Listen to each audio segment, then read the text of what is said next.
growing up, the PlayStation was actually the first console that I actually had to call my own. So really, if I had any experience with Nintendo, it would be through friends or hand-me-downs from other people. But with that said, I can clearly have memories where I would play the Super Mario All-Stars package constantly, that along with Super Mario World. So if I had to pick a starting point for the number 5 spot, they will definitely have to go to World 7 of Super Mario Bros. 3, aka Pipeland. I couldn't beat this world as a kid.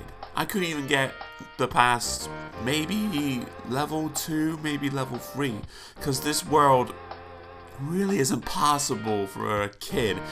There's a few levels in there that can be done given practice, but there are others that are filled with mazes that you need to know where you need to go before the time runs out. And there's even a fortress in this world where you only have 200 seconds to beat, and you're stuck in a place where you have to figure out the puzzle anyway. So stuff like that really keeps this world from being this whole happy free adventure. And outside of the Lost Levels package, I can definitely consider this a real challenge from the whole Mario franchise thing. So new Mario games like 3D Worlds, etc., you need to take numbers from worlds like this again, because I was originally going to put World 8 on this list, but then I figured, no, there's fewer levels, and there's only 2 real levels in that world outside of the whole tanks and jets and ships, etc., etc. So yeah, World 7 just is a real pain. If you want a real Mario challenge, this is it. When I think of hardest video game levels of all time, or anything that may cause dismay towards players from continuing on with the game, I think of only one level, and that's the Turbo Tunnel from Battletoads. If you know Battletoads, you know Battletoads is a really strange sense of variety in its game design. It's a really good game, and you should play it. But you should also get ready to pay the price by level 2, and most importantly, unfortunately, level 3. The Turbo Tunnel is regarded by many players as to be the hardest video game level in history. And I'm putting this only at number 5, mainly because I have beaten the Turbo Tunnel, and I've, honestly have had more difficult levels from onward after that. But I can understand why the Turbo Tunnel is so difficult. It is very difficult. It takes a ton of practice. And thanks to Rare Replay, they actually have a cool segment in the game that allows you to play only the Turbo Tunnel. So it only took them a really, really long time to come up with that. But honestly, I feel like the Turbo Tunnel in itself is the fact that it shut out so many players from continuing on with the game, and playing with 2 players is not recommended at that level unless you really want to hate the person sitting next to you. So and the reason why I put it at number 5 is obviously I've done it before, and practice makes perfect.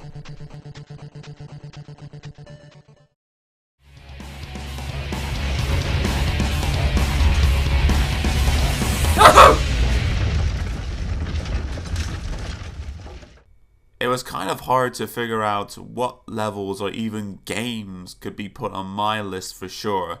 So I had to really think deeply into my PS1 memory bank. But then I remembered there was a game that I used to play constantly called Pandemonium 2. Compared to the first game, it was surreal. It could be challenging. It was just all bonkers on everything it portrayed itself, but for whatever reason, I loved it, and if I played it again, I'm sure I would have the same feeling. But one thing is for sure, the second to last level, known as the Bitter End, is a challenge.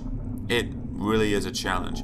Even as a kid, I could beat it eventually. Now, I'm not saying it's difficult, even though there are some obstacles there that would throw you off. But the absolute douchiest thing that makes this level on this list for sure, is for how long it takes to complete the level. Now I know what you're thinking.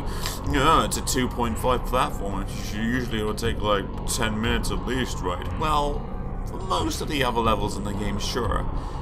But This level in particular has the most backtrackiest catalog ever. This level on its own should be its own game. It's that long. You have so much to do, so much obstacles to get over, and you're expected to remember it all. I went to check and see on YouTube, see like, oh, I wonder how long it takes to complete this level. The fastest I've seen somebody complete this level is a little over 30 minutes. Keep in mind that this was near in the mid-late 90s, and platformers in that time would expect you to have levels that you could master in a few minutes at least. If I'm right, I managed to complete this level in an hour because there is so much stuff in there that could kill you, could get you befuzzled then. I'm not surprised I took as long as I did. If I play the game again, then I could give you a great detail of what's in there. Like, there are so many floors in this level that you could not believe it, and their own sections, like Metroid. That's the only way I can describe this level. It's like its own Metroid. It's insane. All the obstacles in there, and you're expected to have enough health upgrades, which you have to find yourself, by the way. Otherwise, you're going to have a hard time in this game because some of the obstacles that you find here can take a good chunk of your health away. And that's not counting the whole, oh, you fall in the pit of acid or whatever, then whoops, you're dead. Yeah, stock up on plenty of lives as well, because this level, the bitter end, gets its name rightly corrected so, because you have to sit on down and progress on through to the bitter end.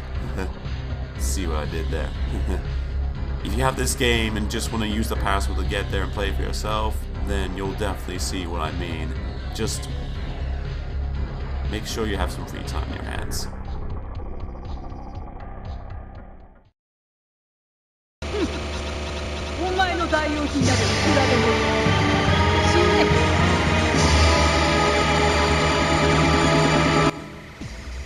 But I'm not saying anything. Just look at it. No, oh, look!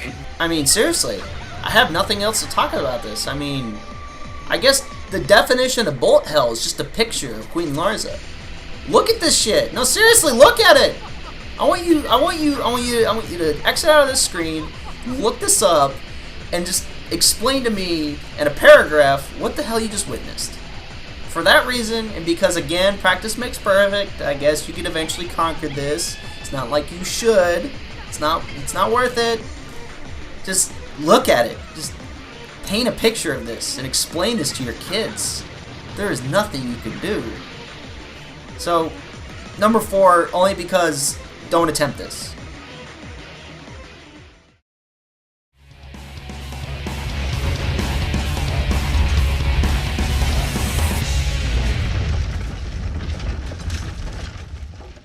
I have no experience with the Dark Souls games on my end, so when I finally got around to playing Bloodborne, I had real fun with it, with its gameplay, with its lore, with just the concept of its own, and I really love Victorian setting in the 19th century rather. So this is one of my new favorite games of recent memory. But there are times in this game that could really be a pain, but they could be overcome if you work hard, get your strategic maneuvers up and running, and that'll be that. But if I could name one real boss in this game that nearly made me give up on that fact, it's the abhorrent beast. Now, I'm not talking about when you encounter him in the Forbidden Woods, because that's easy. You throw 3 poison knives at him and you wait in a cabin until he dies out. That's all well, fine and good. I'm talking about when you encounter this guy again in the Chalice dungeon, because you have no cabin to save you. And even if you have plenty of poison knives in your inventory, they won't save you.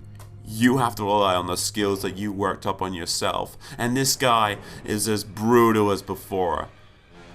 Just even one punch for him could take half, if not more, of your health away. He is that dangerous. So you have to rely on your own skills, just like any other boss in the game, to get it through.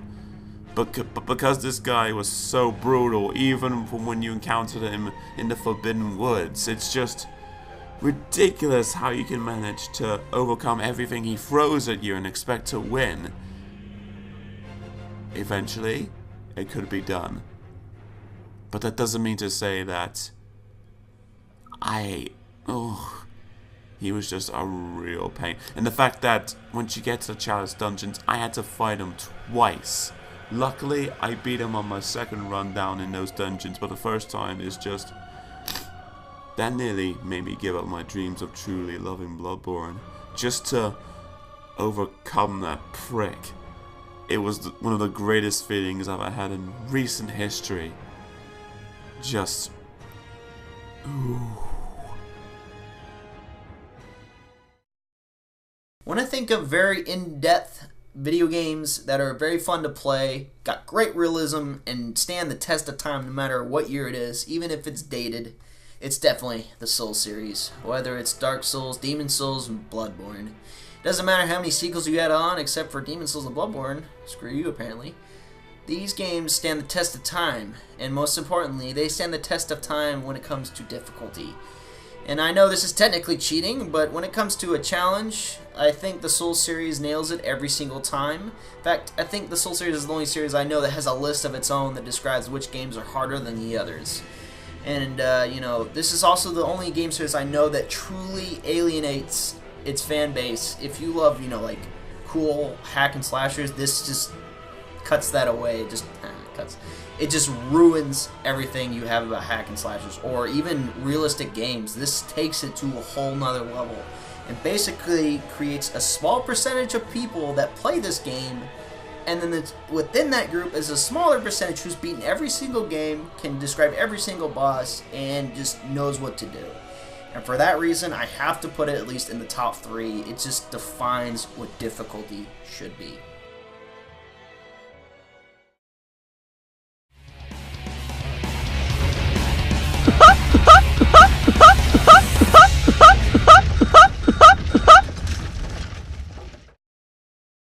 I kind of had trouble deciding which of these last 2 games could be placed in the number 1 and the number 2 spot. But I think I barely managed to think it all out. So, for my number 2 spot is Digimon World for the PS1. I'm so glad that, my love for the show got me through the torture that this game secretly throws in. So, okay, yeah, you're given a Digimon companion at the beginning, and at first it's all fine. You have to regroup all the Digimons that have been scattered through Fall Island, and your first fight is with a rare Agumon, and yeah, he seems like an easy enough fight, kind of like when you fight Gary for the first time in Pokemon Fire Red or whatever. But as you start the journey anew, like you're getting your own path, that's when you're expected to know everything, and I mean everything. So finding certain Digimon to invite them back to your town, some of them could be found easily if you just explore enough, but then there are others you have to know when to go and where to find them, because they're just... Because obviously, yeah, this game goes through the whole day and night system, and even for some reason 30 days contributes to a year in this world for some reason, but whatever. For example, like weak Digimon, like the Kunamon, like the evil Weevil one, he appears only at sunset at a certain point, and you have to nudge him down with like a treat or something. You're expected to have the food that you would give to your Digimon to this character, and then fight him. I mean, it's a rookie, so whatever, he's not expected to be that powerful. But then when you try to use that trick later on in later portions of the game, when you want to find, say, I don't know, Metal Mamemon or Bakamon, just very strong a Digimon that you need to encounter and level up yourself, mind you, just that could be daunting on its own. And the battle system, ugh.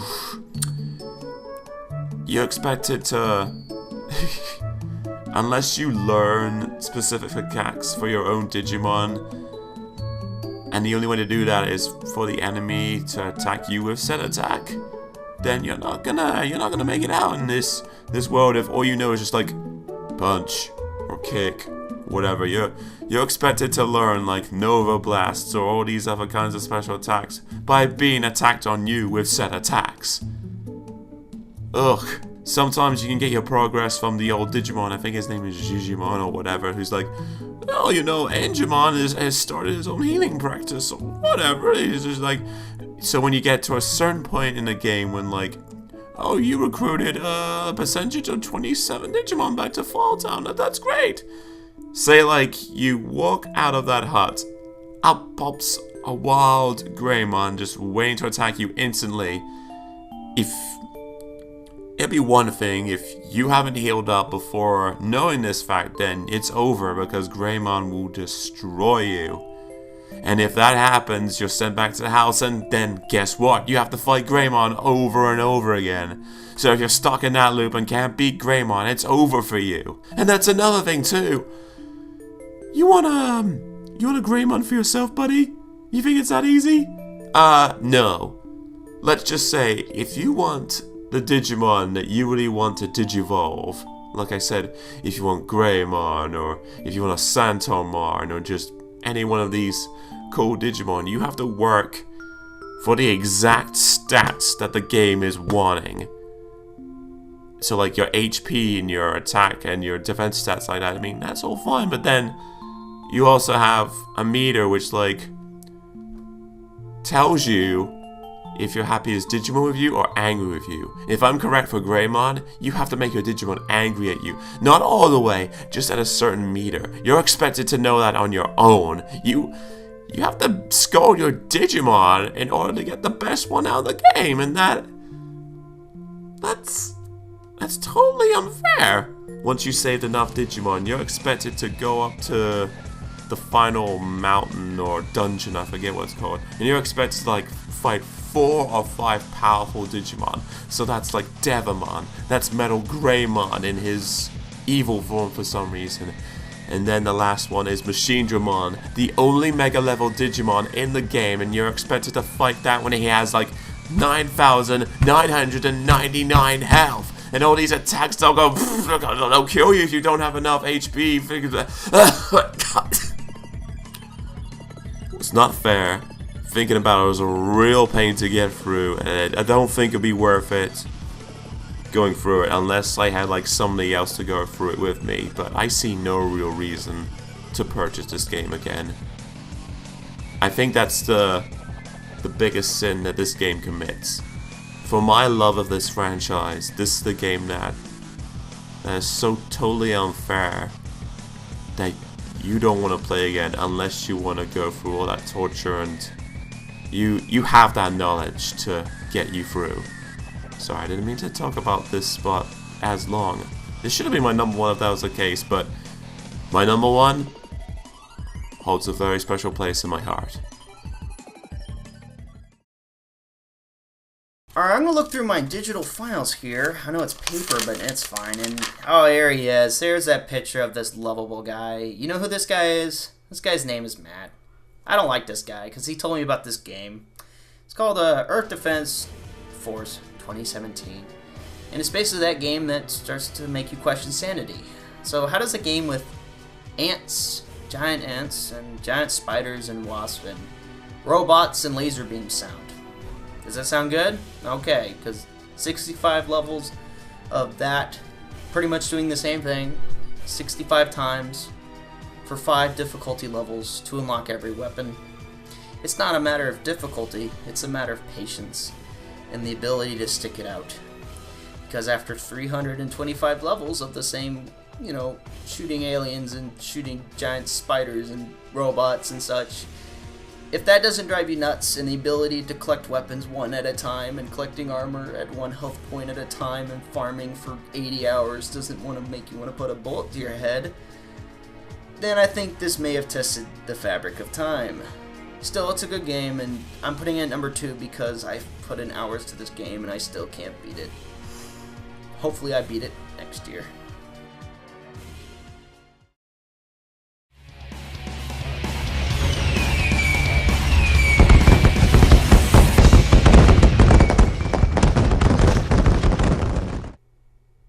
Like I've mentioned before, the PlayStation 1 was my baby. Like, if it wasn't for the PlayStation, I wouldn't have this love for gaming. So I have this deep respect for all the games on the PS1, even if they don't hold up today. And the game that truly brought that home for me was the original Rayman. I really loved this game as a kid. Like, just going through the first level, it looked beautiful. It sounded gorgeous, and just the feeling of controlling through like a cartoon show was great. Even though this game's graphics and music are just some of the best I've ever seen in any kind of game, let alone the PlayStation. Even I knew back then that this game could be really, really difficult and unforgiving. Now, some people say like it's the Blue Mountain stages that get to them, but no, for me it was Bandland. And that's a shame because this is a really nice looking group of levels anyway. But even the first level that you go into in Bandland, I had difficulty with, and that's where I would use up all my continues. I mean, naturally, as I gained more experience, got a little older, I got more experience with that world anyway, and I could beat that no problem. And even Blue Mountains was difficult, but I managed to get through that eventually. But I think like most other people who've played this game, who've had experience with it, you know when I say that the world that will destroy you, make you lose all your lives, all your continues, if you don't have the perfection that this game is asking of you, is Picture City. And it pisses me off to say that because I think this is one of the more gorgeous looking worlds out of the game, and the music pieces that they have in these levels, all of them, are just great. So why would you want to ask of me for pinpoint precision of my platforming and all these obstacles that you're expecting me to know right off the bat? Like, if I'm using my infinite helicopter technique and trying to get through these obstacles, you're expecting me to know that, like, I have to hover a little bit and stop a little bit and repeat, and even if one of those spikes, like, just hits me once, I'm all the way back where I started with less health. That's bull malarkey, and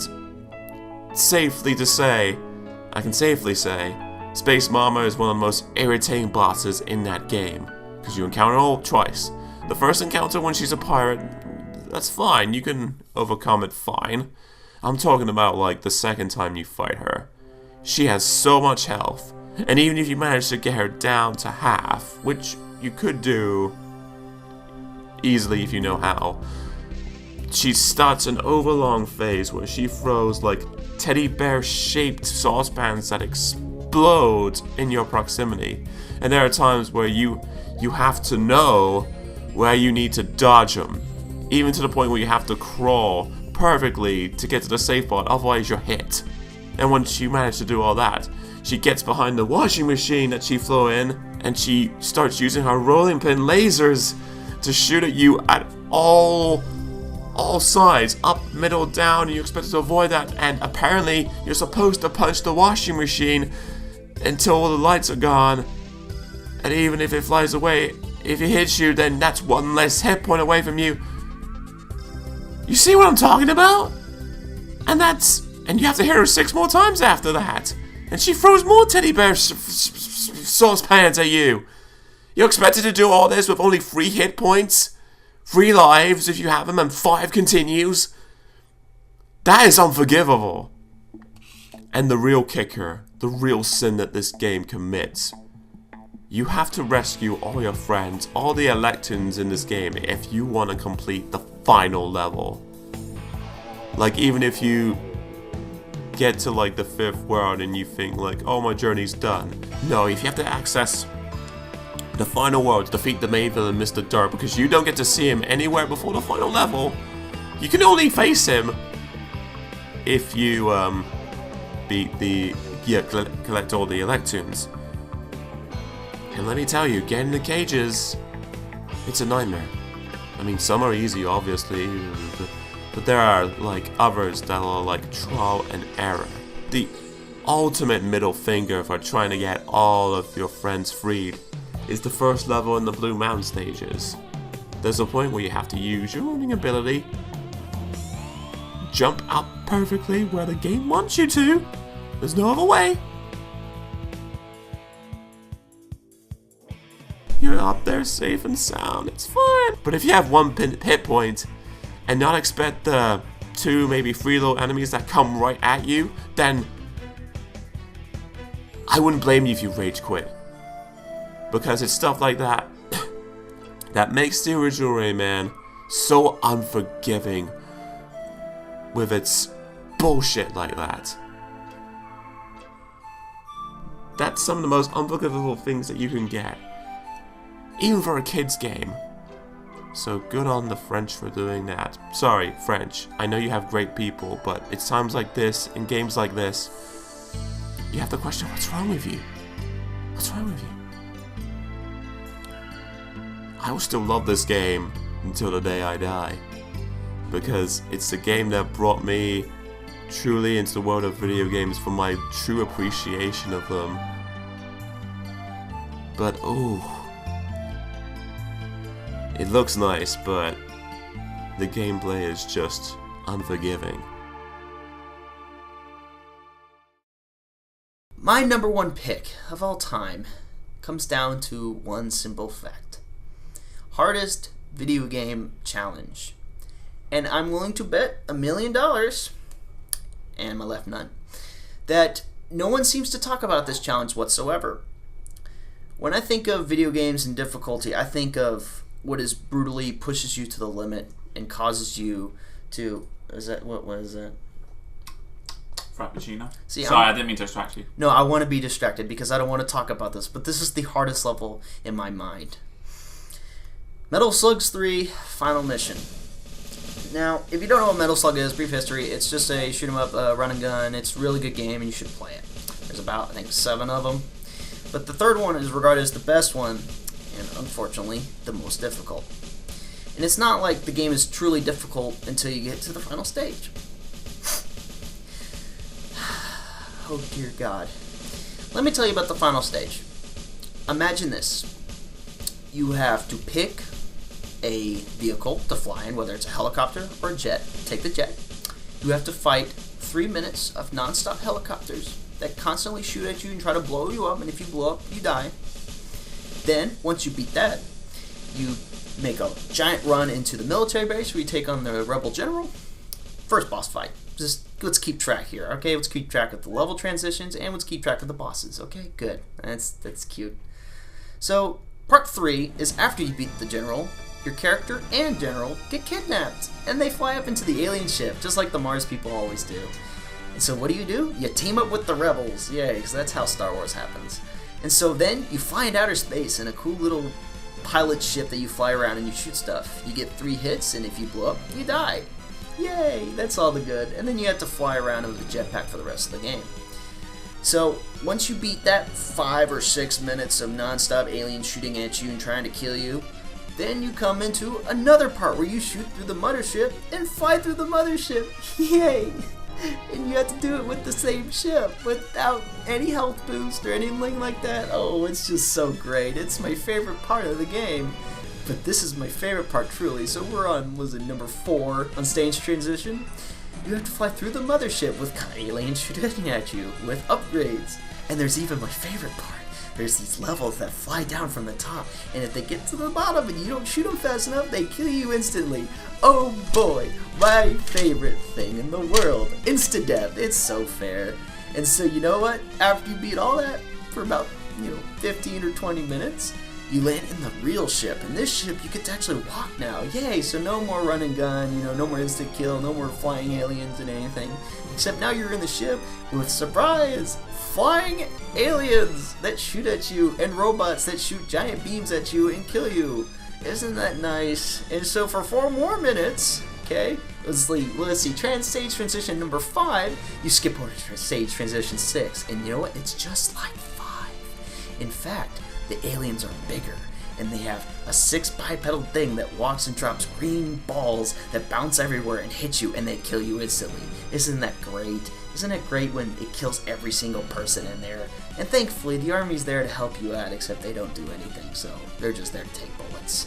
And so, after you beat that monstrosity, stage transition number 7, you gotta do a speed run with an exploding fortress that's coming down in flames, only to be attacked by clones of the character. Remember, he got kidnapped from the very second stage.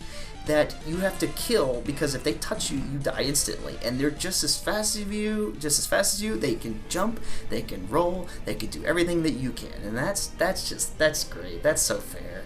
And you know what? It's even fair after that. Once you free the character you were playing as before, you take on, you ready? The final boss. Yes, all that effort that you've been pumping into this game for about 20 minutes is finally about to pay off. Except that's not the end. Nope. The giant alien is hooked up to a machine that allows him to telekinetically shoot giant balls of energy at you and kill you, vaporize you, end your life, and end your misery and all your hard work. But okay, once you actually do blow him up, it's all happy, right? No, it's not. It's miserable. Because now you gotta fight him again. This time he's harder, and he shoots like missiles and stuff and laser beams and everywhere, and you're flying through the air at top speed velocity. You get a metal slug, but that's not saying much, even though it's the name of the game. And after all that, you can't do it, and I'll tell you why. In Metal Slug fashion, you are allowed to continue. You are allowed unlimited lives. You are allowed to continue the game at any cost. You put more quarters in, you press start, you do any of that. But in this game, only on the Xbox and PS2, exclusive, you are limited to 3 lives only.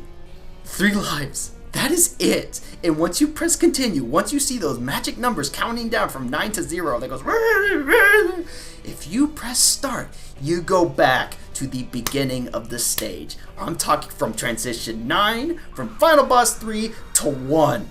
You get to pick your ship again, and you get to do it all over again. But there's got to be some leniency. Well, there is, yes. If you plug in the second player controller and you press start when you are dying, you come back into the game with just 3 more lives. That's so helpful when you lose the first 3 in the first 3 sections. It's not worth it. It's evil, it's cheap, it's dirty, it's not fair, it does not follow Metal Slug anything. It's not fair, and I don't like it. You good, buddy? I was good.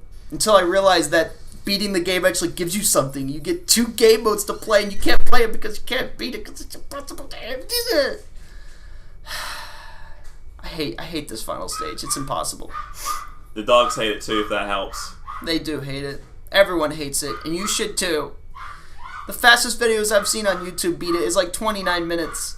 30 minutes of non-stop carnage with only 6 lives. Yeah, I know it's bad. I understand. Just shoot me. I hate this. And wow, I nailed it. Like, it took double the time they did for you to talk about this one than the 4 combined. Last 4 entries, so good on you, man. Thanks, man. I gotta go take a wicked piss. Good.